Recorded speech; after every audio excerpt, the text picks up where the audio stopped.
আজকে আমরা ঋষ্যমুখ বিধানসভার বিভিন্ন কেন্দ্রে তিপ্রামাথা দলের পক্ষ থেকে সকাল থেকে আমরা বাড়ি বাড়ি প্রচার করছিলাম। আমরা যখন বাড়ি বাড়ি প্রচার করছিলাম তখন আমরা দেখলাম যে করমছড়া কেন্দ্রে ঋষ্যমুখ বিধানসভার একটা এলাকা করমছড়া ধরা হয়।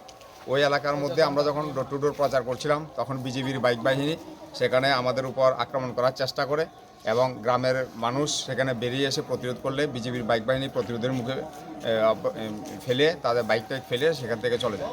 কিন্তু আমরা দেখলাম যখন বিকাল 5টা কিংবা 5:30টায় আমরা যখন ডোর টু ডোর প্রচার সেরে আমরা ঘরে ফিরলাম, ঘরে ফেরার দিকে আপনার রওনা দিলাম, ঠিক আমাদেরকে এরা ফলো করেছিল সেটা আমরা বুঝতে পারিনি। যখন অর্ধেক রাস্তার মধ্যে এসেছি তখনই আমরা খবর পেলাম যে সেখানে একটা চম্পকনগর একটা বাড়িতে সুবল ত্রিপুরা, সম্রাট ত্রিপুরা, চন্দ্রশেখর ত্রিপুরা এবং সুবিন ত্রিপুরা আমাদের এই 4 জন কর্মকর্তা গাড়ির জন্য অপেক্ষা করছিল।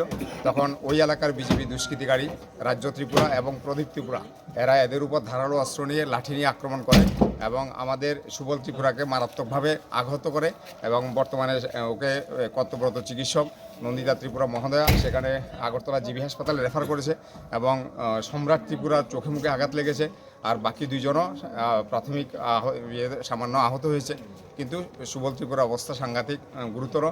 ঈশ্বরের কাছে প্রার্থনা করি যেন সে দ্রুত সুস্থ হয়ে ওঠে। পাশাপাশি এটাও আমরা বলে দিতে চাই, একজনকে কলিমা লিপ্ত করা যাবে না, তিপ্রামাথা ছেড়ে কথা বলবে না। আমরা আমরা মহারাজের আদর্শে বিশ্বাস করি এবং আমরা সেখানে ধৈর্যের পরিচয় দিয়েছি।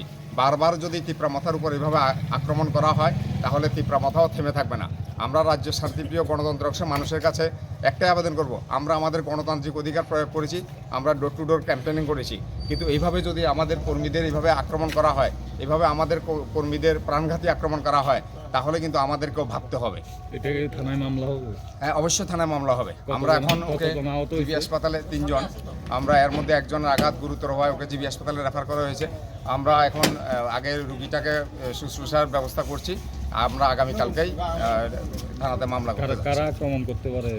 না, এটা বিজেপি দুষ্কৃতিকারী প্রদীপ ত্রিপুরা এবং রাজ্য ত্রিপুরা।